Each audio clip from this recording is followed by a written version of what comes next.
Okay, y'all, the painted tree, let's talk about it. So, if you aren't aware, the painted tree is a multi-vendor mall, multi-vendor market, an indoor one. They've got about 60 different of these stores across the US, and it's a place where vendors, small businesses, a lot of makers will make products. They rent a booth, rent a space in this mall, and it's great for them because they can be in multiple locations, or they could have their stuff in the store and they don't have to physically be there because the actual painted tree personnel are the ones who are there processing orders, handling customer things, all that stuff, right? And so the makers make things, they put them in their booths, and then the painted tree sells it for them. So that's a really great thing. They take a little commission off of it, and usually there's like a booth fee at all vendor malls and definitely at the painted tree. So it has been very successful. I mean, 60 of these across the US, right? That's pretty good. That's pretty awesome. Well, everything changed this week when Monday, after continuing to take their vendors' monthly rents for the month of April, Monday night, something happened because Tuesday morning, they filed for bankruptcy. And then they sent a note out to all of their vendors and said, you have 10 days to come get your stuff out of here. These vendors are worried, and they probably aren't going to get their monthly payouts, right, for the products that they've already sold in the month of April, because the painted tree is now filed for bankruptcy. So this has been all over the news because, one, like, what a messed up thing for the painted tree to do. But two, for these vendors, a lot of things have happened. A lot of these vendors are like, I don't know how I'm going to make money because this has been my primary living, right? This painted tree, this has been the most successful. This is where I'm at. And that got me thinking a lot in the last, 48 hours, 72 hours about diversification, right? Diversification for makers, in particular, diversification for small businesses. So I was up very late last night, later than I should have been, writing a whole blog about it just because it is so important to me. And it is something I see a lot within the handmade community where people just don't understand the importance of diversification, okay? So I'll give you sort of the Cliff Notes version here, but basically in the handmade arena, if we're talking about websites, right, Etsy is the big guy. No one can compete with Etsy in terms of SEO, in terms of marketing dollars. They dominate, they own that space, right? But a lot of makers have left Etsy because they're like, I'm tired of paying these high fees, or other things that Etsy has going on for them. Some makers are like, hey, I'm tired of that. I'm getting off Etsy. I'm going to do my own thing, right? Because I want to be in control of my future. So I'm going to make my own website.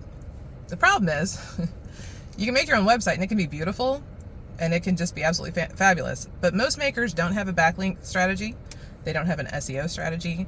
They don't prepare to write blogs. They don't have an email marketing strategy. They don't have a strategy for detailed internet or e-commerce marketing that you require, right?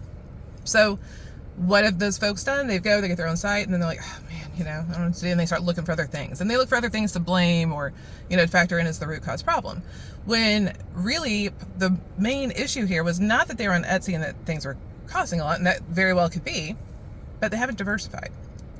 So you can have your own website, but you could also be on Etsy. You can also cross list on Amazon Handmade. You can also list on Main Street Collective if you're a Southern maker, right?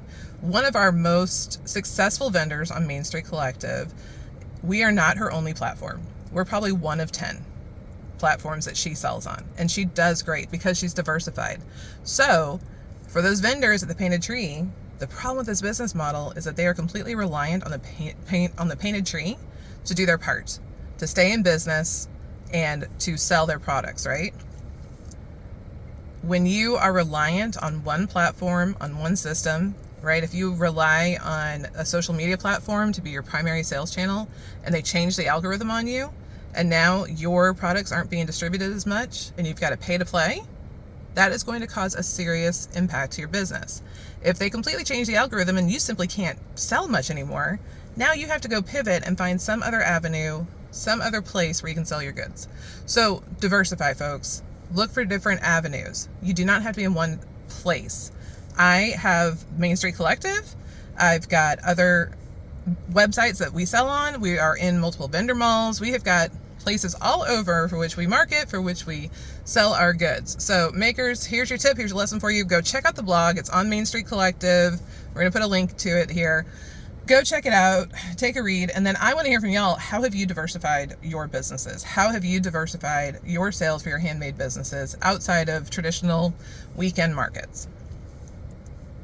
I hope everybody has a great Friday, a great sales weekend this weekend. For those of you going to markets, I will be at the Flower Festival in Kiln, Mississippi. Very excited about that. May the sales be ever in your favor. And if you are a Southern maker, then please consider joining us right here on Main Street Collective.